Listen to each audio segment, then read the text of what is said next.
It began about 3 months ago, subtle, almost invisible changes. At first, I didn't think much of it. She grew distant, not dramatically, just differently. Her smiles were no longer directed at me, but at her phone. She used to run quick errands in pajamas, unbothered. But suddenly, trips to the grocery store required full makeup, and then came the perfume. She hadn't worn any for months, not even on our anniversary. But now, every time she went out to meet her friends, the fragrance lingered. Still, I clung to hope. I told myself I was being paranoid. We had 5 years behind us, years full of shared laughter, tears, a home built on love, and memories we swore we'd never forget. I didn't want to destroy all of that based on suspicion, but the unease wouldn't go away.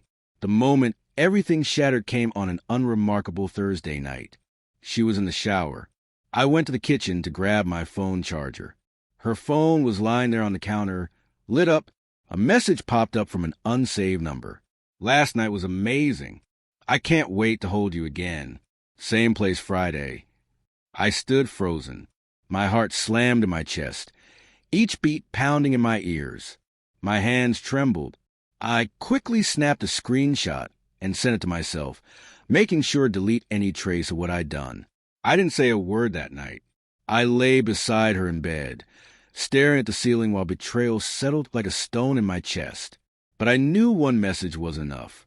If I confronted her now, she'd deny it. So I waited. Over the next 2 weeks, I became a silent observer in my own life. I checked her phone while she slept. More messages. No names, just flirty texts and heart emojis. Then I found a hidden photo album. It was filled with pictures of the two of them, her smiling in his car, their hands intertwined at a bar I'd never seen. She wore the same dress she once told me she didn't like anymore, the one I gave her on our anniversary 2 years back. I started collecting everything, the photos, the texts, the timestamps, the lies. One voicemail haunted me most. It was him.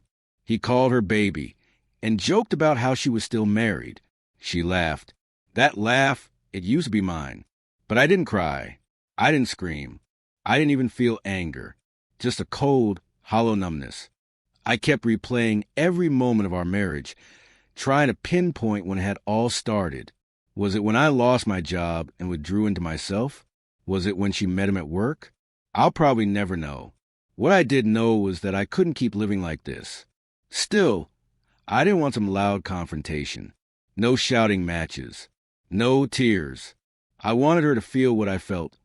Quiet devastation. So I planned everything.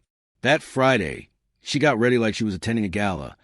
Hair done, nails perfect, her favorite earrings on. She said she was meeting her college friend for dinner. I smiled and said, "Have fun." She kissed my cheek out of habit. I felt nothing. The moment she left, I moved. A bag had been packed and hidden in my car for days.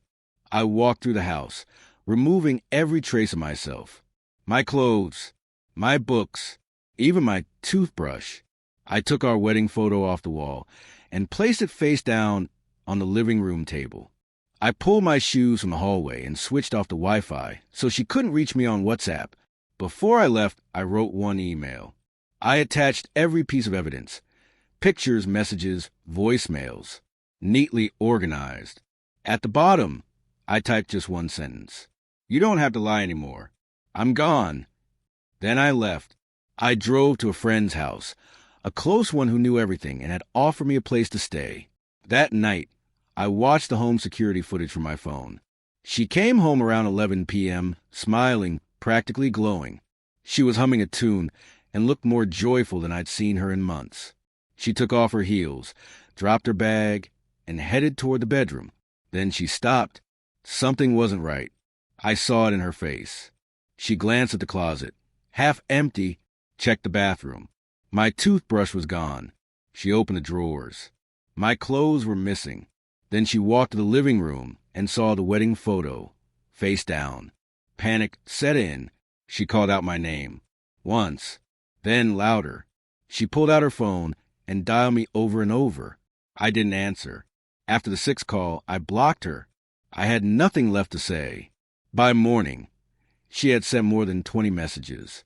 Some were angry, others confused. Some sounded desperate.